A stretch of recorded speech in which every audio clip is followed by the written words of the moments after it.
इस वीडियो में बात करने वाले हैं निफ्टी, बैंक निफ्टी और फिन निफ्टी के बारे में, और लास्ट के ट्रेडिंग सेशन में जो मार्केट में हुआ है उसके बारे में भी हम यहाँ पर डिस्कशन करने वाले हैं। मेन टॉपिक पे आते हैं। अगर आप देखोगे तो लास्ट के ट्रेडिंग सेशन में अगर आपको देखने को मिलेगा तो टोटल अगर हम डीआईआईज की बात करें यानी कि डोमेस्टिक इन्वेस्टर्स की, तो यहाँ पर इन्होंने बिकवाली करी है करीबन 4400 करोड़ की, यानी 4400 की।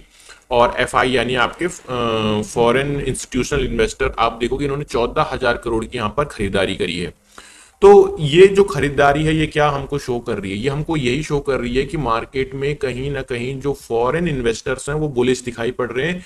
तभी तो उन्होंने 14,000 करोड़ की खरीदारी सिर्फ एक ही दिन में करी है, फ्राइडे में।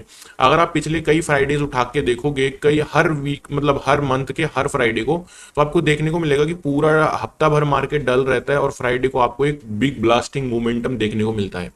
अब अगर हम यहाँ पर आते हैं दोस्तों investing.com की वेबसाइट पे, तो आपको देखने को मिलेगा कि यहाँ पर निफ्टी, अगर मैं सॉरी यहाँ पर मैं बात करूँ निफ्टी और कई सारे जो सेक्टर्स हैं हमारे, तो मैं यहाँ पर इसको चेंज वाइज कर लेता हूँ। तो आपको देखने को मिलेगा कि जो सबसे ज्यादा बजिंग सेक्टर था वो आपका यहाँ पर कहीं ना कहीं रियलिटी सेक्टर आपको देखने को मिल रहा होगा। रियलिटी सेक्टर में 3% की तेजी थी। आपका कंजप्शन सेक्टर में 2% की, ऑटो सेक्टर में 2% की, एमएनसी, मेटल, बाकी सारे के सारे इंडेक्स अगर आप देखोगे 1.5% की तेजी आपको दिखा रहे थे। दोस्तों अगर मैं यहाँ पर बात करूं सिर्फ एक पीएसयू बैंक का एक ऐसा स्टॉक अगर आप देखो भी, अगर आपके पोर्टफोलियो में मान लो कैनरा बैंक पड़ा हुआ है, पीएनबी पड़ा हुआ है, बैंक ऑफ इंडिया पड़ा हुआ है, तो बैंक निफ्टी न्यू पे न्यू हाइस बनाता जा रहा है, लेकिन पीएसयू बैंक्स का टाइम अभी नहीं चल रहा है। ये बिल्कुल, अगर मान लो कोई स्टॉक 50 रुपए पे पड़ा हुआ है तो वो हार्डली 50 से 51 रुपए पर भी नहीं जा रहा है, 50 पैसे बढ़ रहा है, जबकि बैंक निफ्टी 1000 पॉइंट की रैली दे देता है। तो अभी पीएसयू बैंक बिल्कुल नहीं चल रहे हैं, ये मैं आपको बता रहा था। और यहां पर देखोगे आप तो सिर्फ ये कि यही इंडेक्स जो रेड में क्लोज हुआ है, बाकी सारे के सारे जो आप सेक्टर देखोगे ग्रीन में क्लोजिंग हमको दिखाई दे रहे हैं। अब दोस्तों हम चलते हैं चार्ट पे। ये निफ्टी का चार्ट है। निफ्टी के चार्ट में अगर आप देखोगे तो प्रीवियसली कई दिनों से हम एक ही बात कर रहे थे मार्केट में, और हम ये बात कर रहे थे कि मार्केट अपनी एक रेंज में है। अब मार्केट सोनर और लेटर इस रेंज को निकालेगा, या तो मार्केट नीचे के लिए निकालेगा या मार्केट इसको ऊपर के लिए निकालेगा। लेकिन किस बिहाफ पे ये बोल रहे थे? देखो, जब भी मार्केट कभी एक रेंज में जाता है, आप देखोगे मार्केट एक रेंज में था, मार्केट ने एक अपसाइड का मोमेंटम दिया, फिर मार्केट ने रिट्रेसमेंट लिया, फिर अगेन मार्केट ने एक अपसाइड का मोमेंटम दिया, फिर यहां पर एक मार्केट कंसोलिडेशन पीरियड में गया, देन फाइनली अब यहां पर जो है पॉजिटिव ब्रेकआउट के संकेत इसलिए ब्रेकआउट इसलिए आया because there are so many lot of positive news running in the market. जैसे कि फेड ने रेट कट कर दिया, एफआईआई का इन्फ्लोज बढ़ता जा रहा है, एमएससीआई इंडेक्स में जो है इंडिया का जो है अब 22% से ज्यादा स्टेक हो चुका है, चाइना को पीछे कर चुका है यार, और ये सारी इन्वेस्टमेंट इंडियन मार्केट्स में आ रही है। तो यही रीजन था निफ्टी के ब्रेकआउट देने का, और कई सारे पॉजिटिव डेवलपमेंट भी आपको होते हुए यहाँ पर दिखाई पड़ रहे हैं। नाउ अगर हम छोटे टाइम फ्रेम पर चलते हैं, 15 मिनट के टाइम फ्रेम पर, तो अब हमको क्या करना है, थोड़ा सा संभल कर ट्रेड करना है। रीजन क्यों संभल कर ट्रेड करना है? क्योंकि मार्केट अपने ऑल टाइम हाई पर ट्रेड कर रहा है। निफ्टी ऑल टाइम हाई पर ट्रेड कर रहा है, बैंक निफ्टी ऑल टाइम, मतलब ऑलमोस्ट अगर मैं बताऊं तो सारे इंडेक्स ही अपने ऑल टाइम हाई पर ट्रेड कर रहे हैं। तो हम कैसे यहाँ पर अपने आप को सेफ रख सकते हैं, कैसे हम बेटर ट्रेड ले सकते हैं? दोस्तों मेरे पास कुछ लेवल्स हैं निफ्टी के लिए। तो अगर आप देखोगे निफ्टी जब एक कंसोलिडेशन पीरियड में गया, उसके बाद ब्रेकआउट दिया, तो अगर मान लीजिए, क्योंकि अब मार्केट के लिए एक रेजिस्टेंस की तरह काम करने वाला है 26,000 का लेवल, अभी मार्केट ट्रेड कर रहा है 25,800 पे, सिर्फ यहां से 200 पॉइंट की तेजी है, 200 पॉइंट की दूरी है, और उसके बाद 26,000 का एक रेजिस्टेंस मार्केट के लिए है। तो 26,000 हो गया, 25,000 हो गया, 24,000 हो गया, ये एक राउंड नंबर होते हैं, और राउंड नंबर खुद में एक रेजिस्टेंस की तरह यहाँ पर मार्केट में काम करते हैं। अब हमको क्या ध्यान रखना है दोस्तों, यहाँ पर किस किन चीजों का हमें ध्यान रखना है? अगर आप देखोगे तो निफ्टी की अगर मैं बात करता हूं, तो निफ्टी में मैं अगर स्पेशली आपको बताऊं तो 25,500, 25,500, यानी कि आपका जो पर्टिकुलर ये वाला लेवल है, तो ये as a dip buying level की तरह निफ्टी में काम कर सकता है। इस लेवल पर कहीं मान लो लेट सपोज मार्केट एक गैप डाउन दे देता है, जिसके चांसेस थोड़ा सा कम है, क्योंकि there is lot more positive development in running in the market. But जैसे कि मार्केट ने क्या किया, मैं थोड़ा सा चार्ट को जूम इन करना चाहूंगा। अगर हम बात करें दोस्तों 25,500, तो ये इस लेवल पर आता है, इस पर्टिकुलर लेवल पर।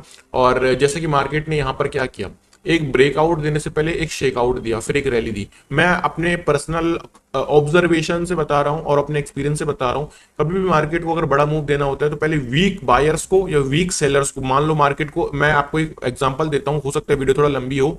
लेट सपोज मार्केट को गिरना है, और ये बहुत ही इंपॉर्टेंट नॉलेज वाली चीज है। लेट सपोज मार्केट को फॉल करना है, तो फॉल करने से पहले मार्केट एक बड़ा सा अपसाइड का शेकआउट देगा। अब शेकआउट में क्या होगा, जो वीक सेलर होंगे वो बाहर निकल जाएंगे एंड देन मार्केट फॉल करना स्टार्ट करेगा। सेम चीज अप्लाई होती है मार्केट में पॉजिटिव की साइड। आप इस चीज को नोटिस करना, मैं जस्ट बता रहा हूं, कभी फ्यूचर में आपको ऐसे मोमेंट, ऐसे मतलब ऐसी चीजें देखने को मिलेंगी तो आप याद करना कि हाँ मार्केट ट्रेडर वाले भाई ने बताया था। तो होता क्या है, मार्केट को कभी ऊपर के लिए जा रहा है, ठीक है, तो ऊपर के लिए जाना है तो मार्केट को पहले यहां पर क्या करेगा मार्केट, कि मार्केट यहां पर पहले कुछ लोगों को बाहर निकालेगा, तो एक बड़ा शेकआउट देगा, ठीक है। अब यहां पर क्या हुआ, वीक बायर हैं जो निकल गए बाहर, जिनकी कैपेसिटी मुश्किल से 100 पॉइंट की होती है। मार्केट ने क्या किया, मैं आपको दिखाता हूं। मार्केट ने यहां पर एक कैंडल बनाई जो कि कैंडल थी 300 पॉइंट की। निफ्टी में 15 मिनट की कैंडल 300 पॉइंट की। डू यू थिंक कि कोई यहां पर होल्ड करेगा मार्केट में, जिसने बाई पोजीशन ली होगी वो इमीडिएटली एग्जिट कर देगा, और एग्जिट नहीं करेगा तो उसका स्टॉप लॉस की लिमिट एक्सीड हो जाएगी, मार्केट ऑटोमेटिक उसका ब्रोकर ऑटोमेटिकली एग्जिट कर देगा उसकी पोजीशन को। और उसके बाद जो है आप देखोगे ऊपर की साइड का मोमेंटम मार्केट ने स्टार्ट किया। सो अब अगर आप देखोगे 25,500 जो कि मैंने बताया, अगर मार्केट इस लेवल पर आता है, एक बाइंग की तरह हम यहाँ पर इसको प्ले कर सकते हैं। दूसरी चीज दोस्तों मैं आपको बताना चाहता हूं, 25,850, 25,850, ये हमारा ब्रेकआउट लेवल की तरह काम करने वाला है, which is around this level. अब देखो यहां पर आपके मन में सवाल आएगा कि भाई देखो ऊपर तो रेजिस्टेंस है तो हम बाय क्यों करें, यहाँ पर रिस्क नहीं है? डेफिनेटली रिस्क है, लेकिन इसको ट्रेड करने का एक लॉजिक है। Let suppose market gap down open हुआ, या मार्केट में एक फॉल आ गया। अब जब मार्केट में फॉल आया तो जब मार्केट इस रेजिस्टेंस को नीचे से अगर ऊपर के लिए आ रहा है तब ब्रेक करता है, इस कंडीशन में हमें बाय करना है। या मार्केट फ्लैट ओपन होने के बाद फिर ऊपर के लिए ब्रेकआउट देता है तब बाय करना है। अगर गैप अप होता है तो आपको अवॉइड करना है, इस चीज का ध्यान रखना। तो ये हमारे बाइंग लेवल रह गए। सेलिंग लेवल 26,000 आप लोग जानते हो रेजिस्टेंस लेवल है, तो यहां से सेलिंग आने की पॉसिबिलिटीज है मार्केट में। नाउ बात करते हैं दोस्तों फिन निफ्टी के बारे में। तो दोस्तों ये बैंक निफ्टी का चार्ट है। बैंक निफ्टी के चार्ट को हम एक बार डेली टाइम फ्रेम पर ओपन कर लेते हैं। So this is the daily time frame of bank Nifty. आप लोगों को अच्छे से पता है कि बैंक निफ्टी एक चैनल पैटर्न में ट्रेड कर रहा था। उसके बाद बैंक निफ्टी एक 1 आवर के टाइम फ्रेम पर इसने एक अनदर कंसोलिडेशन पीरियड बनाया। उसके बाद इसका ब्रेकआउट दिया। अब नाउ इसका नेक्स्ट टारगेट क्या है बैंक निफ्टी का, जो इसकी चैनल पैटर्न की अपर ट्रेंड लाइन है वो इसका टारगेट, और वो निकल कर आता है कहीं 55,000 या 55,000, यानी कि मान लो मार्केट को भी यहां से 1,500 यानी 1,500 का मोमेंटम मार्केट बैंक निफ्टी भी और दे सकता है। और जिस हिसाब से बैंक निफ्टी चल रहा है ऐसा भी लग रहा है कि ये 1-2 दिन में ही इस मोमेंट को देने का पोटेंशियल रखता है। देगा नहीं देगा वो तो अलग बात है, लेकिन पोटेंशियल रखता है बैंक निफ्टी इतना। छोटे टाइम फ्रेम पर चलते हैं, समझते हैं क्या लेवल्स हो सकते हैं ट्रेड करने के लिए। अगर आप देखोगे अभी हम ना ऐसे जोन में हैं कि बहुत रिस्की हो सकता है ट्रेड करना, क्योंकि बैंक निफ्टी ने अपना ऑल टाइम